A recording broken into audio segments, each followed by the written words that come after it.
Olá, estamos iniciando mais um Foco no Positivo, programa semanal de entrevistas levado ao ar pela SRTV, emissora afiliada à TV Brasil e transmitido também pelo canal www.youtube.com/jmeloplural, toda sexta-feira às 11 da manhã.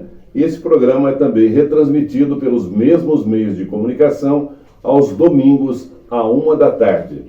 No programa de hoje, nós vamos falar sobre o Sereste, que é o Centro de Referência Especializado em Saúde do Trabalhador.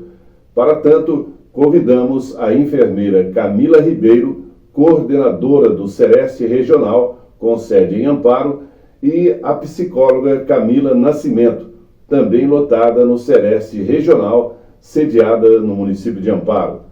Sejam bem-vindas, Camilas. Obrigado pela presença, Camila Ribeiro. Obrigado pela presença, Camila Nascimento. Vocês certamente contribuirão para que o nosso programa de hoje seja extremamente informativo. Muito obrigado pela presença. Obrigada, Melo, por nos convidar para participar do programa, né, Foco no Positivo, e do Melo Plural do YouTube. Nós agradecemos esse convite. Oi, Melo. Olá a todos. Muito obrigada também por esse convite. Que a gente possa trazer um pouquinho mais aí das informações de saúde do trabalhador para você. O que é o Sereste? O Sereste é o Centro de Referência em Saúde do Trabalhador. Nós somos um serviço de saúde ligado ao SUS e à Prefeitura Municipal de Amparo, onde nós atendemos trabalhadores, né, que ou adoeceram no trabalho ou que sofreram algum acidente de trabalho. Os serviços disponibilizados pelo Sereste Regional de Amparo é reconhecido no estado de São Paulo como um dos serviços de excelência prestado aos trabalhadores. Os que recorrem a esses serviços precisam pagar pelo atendimento ou esses serviços são oferecidos gratuitamente ao trabalhador? Não, ele é um serviço do Sistema Único de Saúde, né? Um serviço gratuito. O Sereste Regional Amparo tem 16 municípios de abrangência. É um número muito significativo, né? Quais são esses municípios que Amparo atende? O Sereste ele é um serviço regional, né? Então a gente dá suporte técnico em saúde do trabalhador para 16 municípios. São eles Águas de Lindóia, Bragança Paulista, Olambra, Jaguariúna, Joanópolis, Lindóia, Monte Alegre do Sul, Pedra Bela, Pedreira, Pinhalzinho, Piracaia, Santo Antônio de Posse, Serra Negra, Socorro, Tuiuti e Vargem. Para dar conta da demanda é preciso ter uma equipe multidisciplinar comprometida com a missão. Isso, nós sabemos, o Sereste tem, felizmente. Quantos e quais profissionais ou quais as especialidades que formam a equipe do Sereste Regional Amparo? A nossa equipe hoje é composta por 9 profissionais, né? Então nós temos eu que sou enfermeira, a Camila que é psicóloga, temos uma técnica de enfermagem, um técnico de segurança do trabalho, uma médica, que ela é clínica geral, uma enfermeira acupunturista, uma auxiliar administrativo e 2 auxiliares de serviços gerais. A pessoa precisa do atendimento. Qual é o ritual? Qual é a sequência que o Sereste abraça para dar conta de tanta demanda? Aqui nós oferecemos, né, todo trabalhador que chega aqui primeiro passa por um acolhimento, né? O acolhimento, ele é agendado, né? Então esse trabalhador precisa ou telefonar, ou mandar um WhatsApp, ou um e-mail, né, para agendar. Então primeiro ele passa por um acolhimento, aonde vai ser feita uma anamnese ocupacional desse trabalhador, né, um histórico dele. E daí, se nesse acolhimento a gente verificar que existe um nexo, né, do adoecimento com a queixa, daí ele tem acesso aos serviços, né, dos profissionais que o Sereste possui. Diga para mim aí, os trabalhadores que estão desempregados e procuram porque precisam dos serviços oferecidos pelo Sereste, são atendidos ou os serviços são oferecidos apenas e tão somente para os trabalhadores que estejam na ativa? Se a queixa dele de saúde, né, for relacionada ao histórico dele anterior de trabalho, sim. Tantas cidades, tantas empresas e tantos trabalhadores. É muita coisa e muita gente envolvida. E certamente vocês devem ter histórias aí para contar, né? Histórias engraçadas, histórias que geraram apreensão, histórias interessantes principalmente, né? Vamos então relembrar pelo menos uma, é possível? O engraçado, não tão engraçado. A gente sempre brinca aqui internamente no Sereste, né, que eu, pelo menos, prefiro fazer fiscalização nas empresas maiores do que nas empresas menores. Nas empresas maiores, tem um técnico, um engenheiro de segurança que já nos conhece e sabe o nosso papel. Nas empresas menores já não é bem assim. Então, a gente chega, né, com o crachá de autoridade sanitária, de fiscalização, e teve uma empresa que eu fui com o João, que é nosso técnico de segurança, e o proprietário não queria deixar a gente entrar.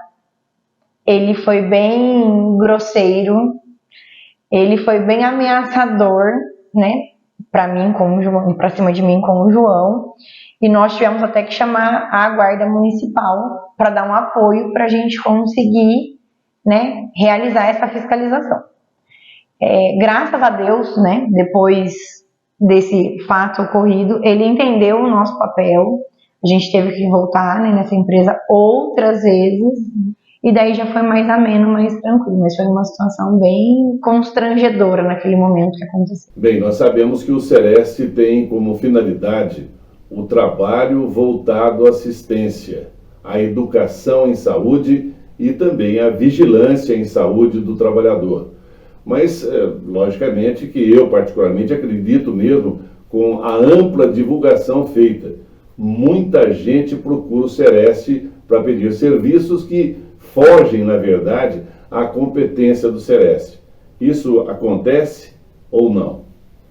Às vezes o que acontece também aqui no Sereste é que os trabalhadores eles confundem o serviço. O Sereste é um serviço de saúde, né? E muitas vezes os trabalhadores eles vêm buscar orientação jurídica aqui. Então isso também é uma confusãozinha, assim, que às vezes acontece, porque como a gente recebe encaminhamento de vários setores, de vários serviços diferentes, não só da saúde, a gente recebe encaminhamento também dos sindicatos, a gente recebe encaminhamento muitas vezes de advogados também. Então o trabalhador ele procura o advogado para, né, abrir um processo ou fazer alguma orientação jurídica, e eles vêm para cá também, e algumas vezes eles vêm procurar orientação a respeito do INSS aqui com a gente também, né? Então, assim, às vezes a gente passa por essas situações, mas a gente compreende que as pessoas, elas realmente misturam essas informações, né? Porque como o nosso trabalho, ele é bem direcionado para as empresas, então as pessoas elas acabam achando que a gente faz essa parte jurídica também, que a gente não faz, né? E é principalmente a parte do INSS que eles confundem muito. Eles acham que a gente consegue marcar a perícia mais rápido, que a gente tem acesso ao INSS. Não, nós não temos acesso nenhum. É outro serviço, né? Então vamos refrescar as ideias do povo, né? Do trabalhador principalmente. O Sereste Regional de Amparo atua em 3 linhas de intervenção, que são a assistência, a educação e 3, a vigilância em saúde do trabalhador. Vocês podem falar sobre cada uma dessas intervenções?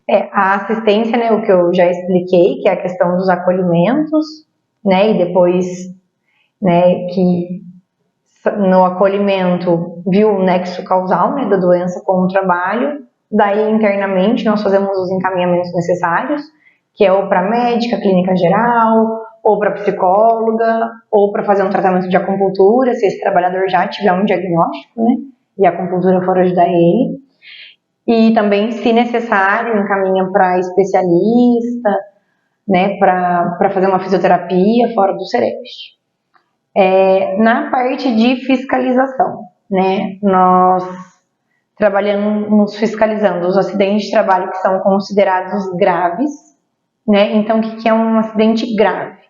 É uma fratura, uma amputação, uma queimadura, um politrauma, né? Alguma coisa que esse trabalhador vai ter uma sequela momentânea ou permanente, dependendo da lesão que ele tiver.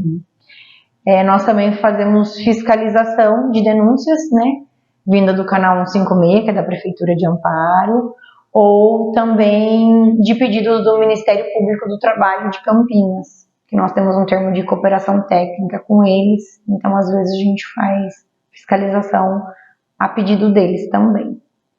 Né? Então a gente vai até a empresa, dependendo daí do que aconteceu, ou fiscaliza a empresa inteira, e se for acidente, só o local que ocorreu, ou acidente mesmo, né? A máquina, o setor que o trabalhador se machucou.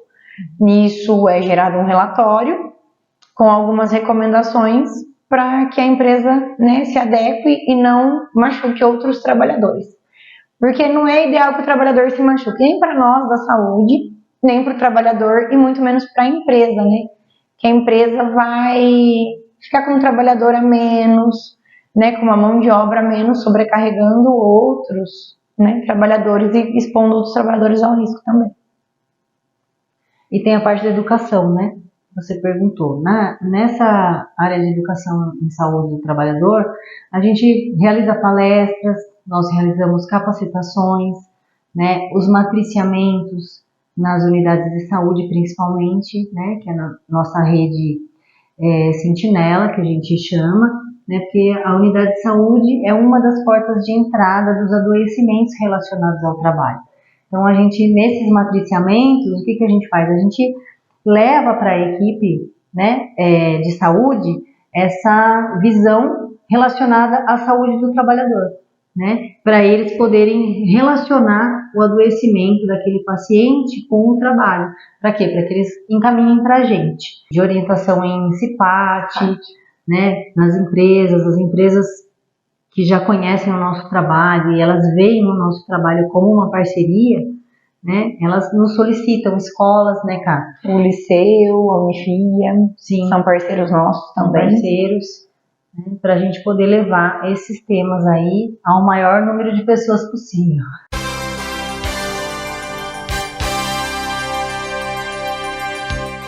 Ho, ho, ho! Venham todos visitar essa linda decoração de Natal que está encantando a cidade de Amparo. E aqui na estação a gente tem o lindo e belo Mundo do Natal. Ho, ho, ho! Vem aqui, venha se divertir e prestigiar esse lindo Natal. Posso contar com você? Ho, ho, ho! Feliz Natal!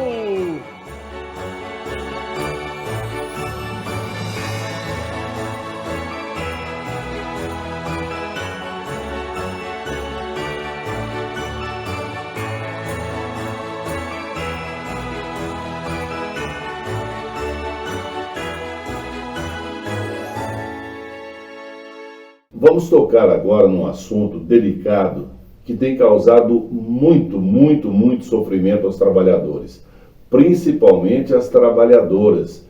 É a questão do assédio moral, do assédio sexual, do assédio, que de qualquer forma é um desrespeito, né? Uma ofensa à dignidade humana, é um crime. Bom, existe. O que a gente recebe bastante aqui no Sereste é principalmente o assédio moral, né?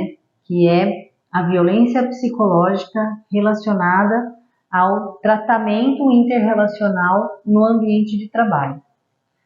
Então, a maioria dos casos que chegam aqui para nós, né, de pacientes adoecidos com transtornos mentais relacionados ao trabalho, e muitas vezes esse transtorno mental ele está relacionado sim com um assédio moral. Não significa que o assédio sexual também não aconteça. Acontece. Mas para nós aqui no Sereste, chega menos casos de assédio sexual no trabalho, por exemplo. Porque as pessoas têm mais vergonha, né? Acabam se sentindo mais constrangidas de falar. E muitas vezes a pessoa ela chega com uma queixa de assédio moral, principalmente, para depois de um tempo de tratamento, que ela já tem uma certa confiança com a gente, aí ela vem, né, revelar sobre o assédio sexual também que aconteceu junto com o assédio moral muitas vezes. Mas a maior parte dos casos é assédio moral, infelizmente. Fale para nós aqui, como que se dá o tal assédio de uma forma geral? Por que o assédio acontece? É questão de caráter do assediador? É falha da empresa que não tem um olhar cuidadoso para tais fatos? Que não tem uma proposta de educação? O assédio moral ele não tem uma regra, né? Ele não acontece só da chefia para o subordinado. Ele pode acontecer em, né, linha horizontal de hierarquia, ou ele pode acontecer do subordinado para a chefia também. Nessa última modalidade é mais difícil de acontecer, porque geralmente o subordinado ele tem menos liberdade, menos autonomia no ambiente do trabalho do que a chefia dele. Então ele tem que se juntar com outras pessoas da equipe ali para fazer um assédio moral direcionado para a chefia, né? O que acontece com mais frequência é a chefia assediar os seus subordinados, né? Ou de colega para colega, também é bem comum de acontecer, né? E geralmente essa é uma questão que está muito ligada assim, com a estrutura mesmo de personalidade de cada pessoa e também com as regras, né, que são instituídas pela empresa que a pessoa está trabalhando. Então, assim, se a pessoa ela já tem uma tendência, né, a ter esse tipo de comportamento assediador na vida dela, ela vai ter esse comportamento dentro da empresa também. E aí, se a empresa não tem uma política, né, de suporte aos trabalhadores, né, para tentar evitar esse tipo de violência psicológica dentro do ambiente de trabalho, aquela pessoa assediadora ela vai ganhar espaço e ela vai continuar reproduzindo esse comportamento de assédio, né, que hoje é crime, inclusive, né, o assédio moral ele é passível de pena, mas para você juntar provas é muito complicado, né, essa questão de provas. O que acontece muitas vezes é que a pessoa ela adoece primeiro, né? Ela primeiro desenvolve um transtorno mental relacionado a esse assédio moral, para depois ela entender que ela estava numa situação de assédio moral, né? O que eu vejo muito aqui com os pacientes que chegam para mim é que eles chegam num sofrimento muito intenso e aí conforme a gente vai fazendo o trabalho terapêutico, eles vão entendendo, né, qual foi o tipo de violência psicológica que eles passaram dentro do ambiente de trabalho e aí a gente consegue caracterizar isso como um assédio moral. Mas a maioria das pessoas elas não tem nem consciência. Elas tomam essa consciência depois de um trabalho aí orientativo, de um trabalho psicoterapêutico. Bom, em função do assédio, o trabalhador e a trabalhadora, principalmente, pode chegar a adoecer. O assédio pode levar a pessoa a cometer atos extremos como o suicídio, por exemplo? Pode sim, porque assim, quando a pessoa ela está entrando num sofrimento emocional, num sofrimento psíquico e não busca, né, ajuda, ela não busca orientação, não busca tratamento em um tempo, né, hábil aí para que ela possa entender o que está acontecendo com ela e começar o seu processo de recuperação, muitas vezes essa situação de assédio moral, até mesmo um assédio sexual, pode desencadear, sim, um transtorno mais grave a ponto da pessoa, né, ter ideias suicidas, sim, infelizmente.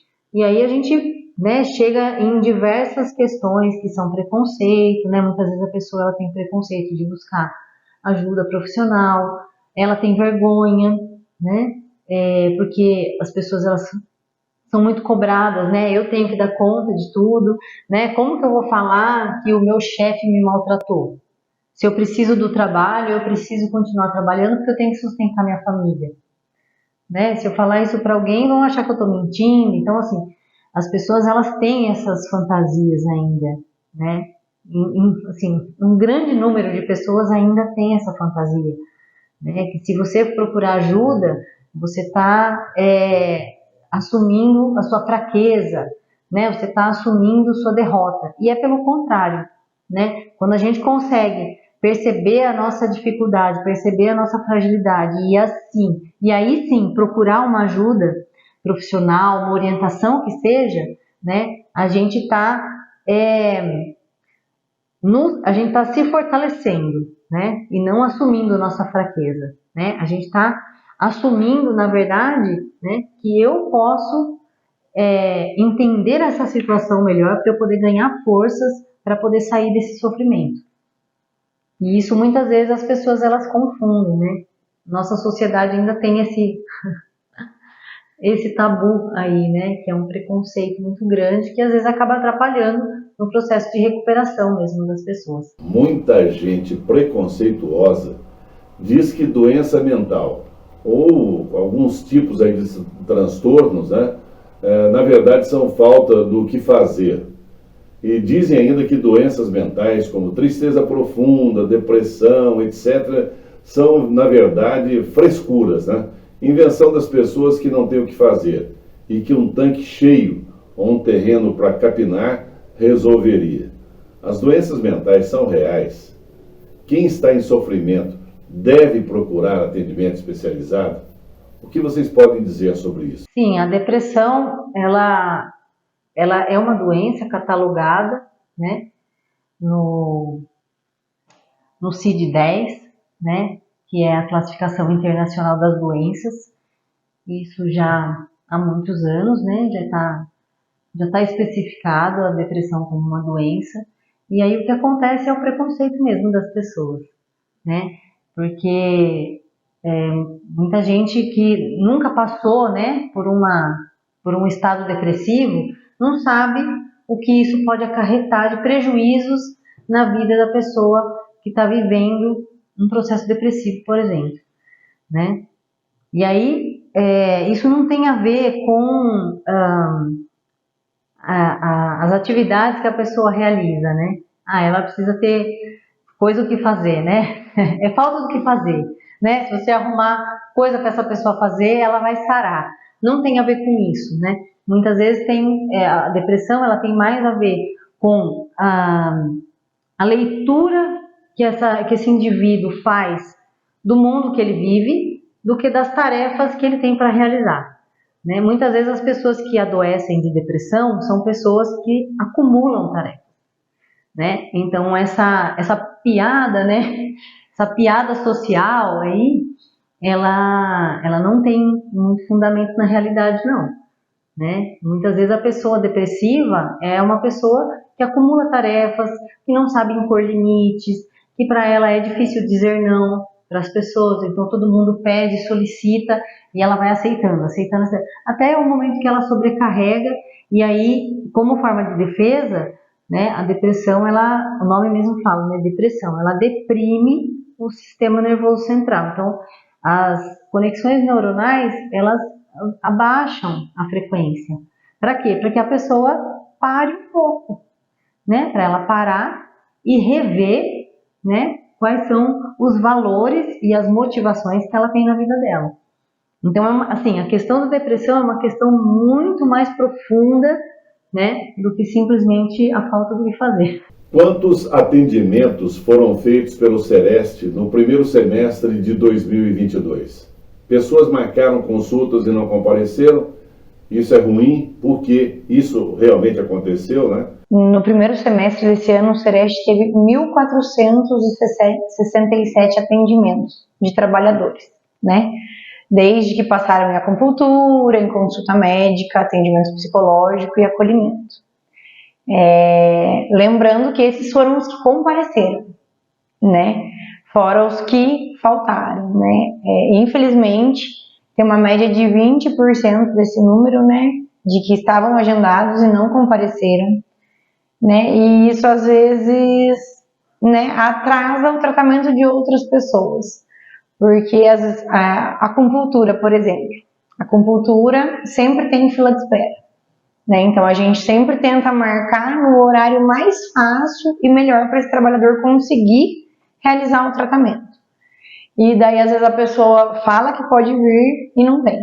E daí a acupunturista fica nesse período, né, sem um paciente para atender, sendo que tem uma fila de espera, né, para a gente dar conta dessa demanda, né, e fora de atendimento médico, psicológico, porque como a gente já explicou, a equipe que fiscaliza é a equipe que atende, então a nossa agenda é bem concorrida, então às vezes a gente deixa de sair fazer uma fiscalização, porque tem um paciente agendado e esse paciente falta, né, sendo que daí a gente poderia estar desenvolvendo outras atividades e nisso o trabalhador faltou. Então é importante quando, né, em qualquer lugar, né, da rede, que a pessoa marque um atendimento, um exame, que essa pessoa compareça ou desmarque com antecedência, né?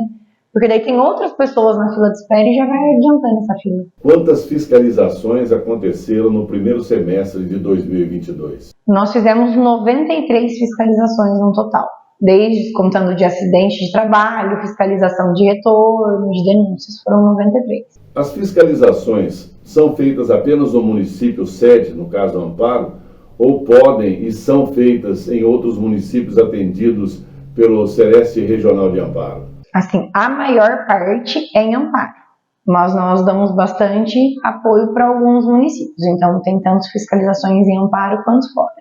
Mas o maior número, uns 70% é daqui de Amparo. A fiscalização tem como objetivo orientar ou apenas punir? O Sereste pode aplicar autos de infração? Pode multar a empresa infratora? Assim, num primeiro momento a gente tenta ser orientativo, né? A gente chega, faz a fiscalização e entrega um relatório, né, com algumas recomendações a serem cumpridas. Caso a empresa apresente resistência, ou se acontecer um acidente fatal, uma coisa muito grave, daí nós somos autoridade sanitária, e daí a gente pode dar um auto de infração sim, como a vigilância sanitária faz também. Mas a ideia nossa não é essa, né? A ideia nossa é de forma amigável que a empresa adeque o que seja necessário. Porque assim, esse dinheiro a gente não sabe para onde que vai, né? Então é preferível a empresa gastar com EPI, com proteção em máquinas, com treinamento, do que gastar numa multa, né?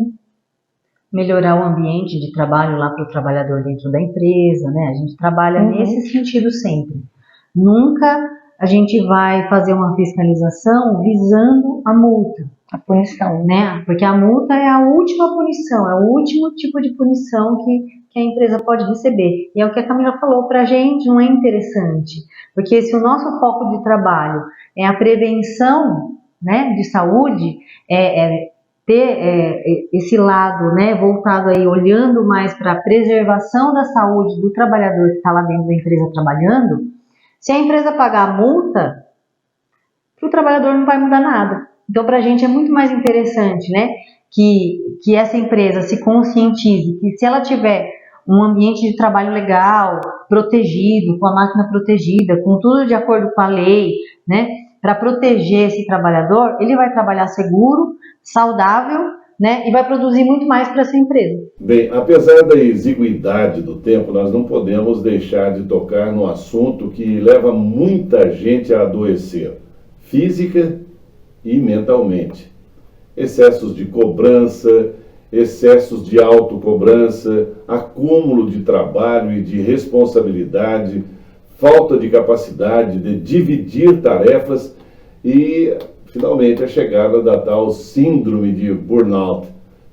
Vocês podem falar um pouquinho sobre isso também? Porque esse é um assunto que certamente interessa a muita gente. A síndrome de burnout geralmente é por sobrecarga, né? Tanto por sobrecarga de trabalho físico, sobrecarga física, então as pessoas que trabalham com muito peso, muito esforço repetitivo, né? Ou também pode ser uma sobrecarga cognitiva, também acontece muito, né? Por exemplo, a gente vê muito trabalhador de banco com síndrome de burnout. Tem muitos casos Na área da saúde deu uma aumentada de síndrome de burnout na pandemia, né? É isso que eu ia falar. Na área de saúde está surgindo muitos casos, e também assim, áreas onde a pessoa ela tem muita responsabilidade, onde ela tem que ela não divide a responsabilidade dela com outros profissionais. Também a tendência dela desenvolver a síndrome de burnout é muito alta. Então, quanto mais, né, responsabilidade a pessoa tenha, o ideal é que essa responsabilidade seja dividida com mais alguém, né, para poder ter esse equilíbrio para a pessoa não adoecer. Então é sempre uma sobrecarga física ou uma sobrecarga cognitiva, né? A pessoa ela precisa prestar atenção em muitas coisas ao mesmo tempo, que nem controlador de voo. Controlador de voo é uma profissão que é um índice muito alto de síndrome de burnout. Entrevistas do nível que vocês proporcionaram aos nossos telespectadores e internautas passam rápido demais, né? Que pena. Mas não faltarão oportunidades para que vocês retornem, e eu agradeço muito a você, Camila Ribeiro, enfermeira e coordenadora do Sereste Regional de Amparo, pela sua presença.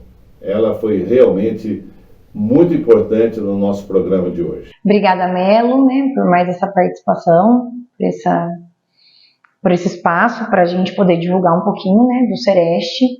Lembrando que nós estamos de porta aberta para atender todos os trabalhadores que necessitem. Posso deixar nosso contato, nosso endereço? E você pode ficar à vontade para passar o endereço, sim, claro. Fique à vontade. O Sereste então está localizado em Amparo, na rua Gustavo de Souza, número 47, na rua lateral da Prefeitura Municipal. Nós temos as redes sociais, tanto no Facebook quanto no Instagram, que é Sereste Amparo.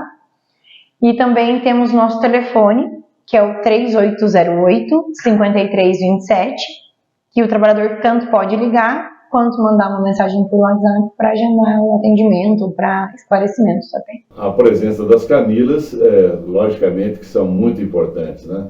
Vocês são excelentes profissionais.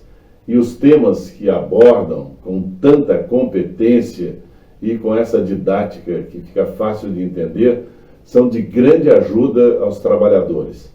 Muito obrigado também à psicóloga Camila Nascimento pela presença. Muito obrigado, Camila. Obrigada a você, Melo, por esse convite mais uma vez.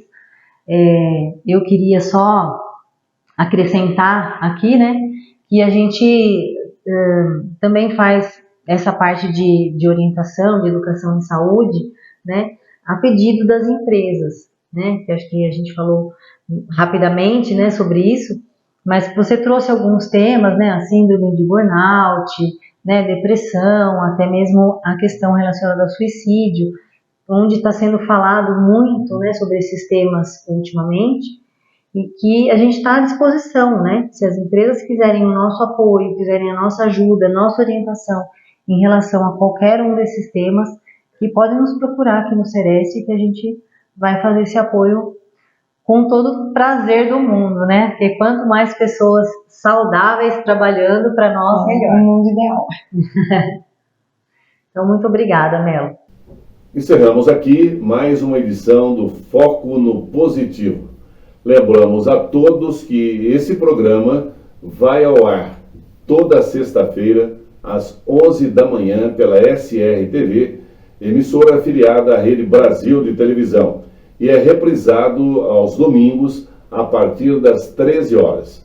Você pode assistir às edições do Foco no Positivo acessando o nosso canal www.youtube.com/jmeloplural.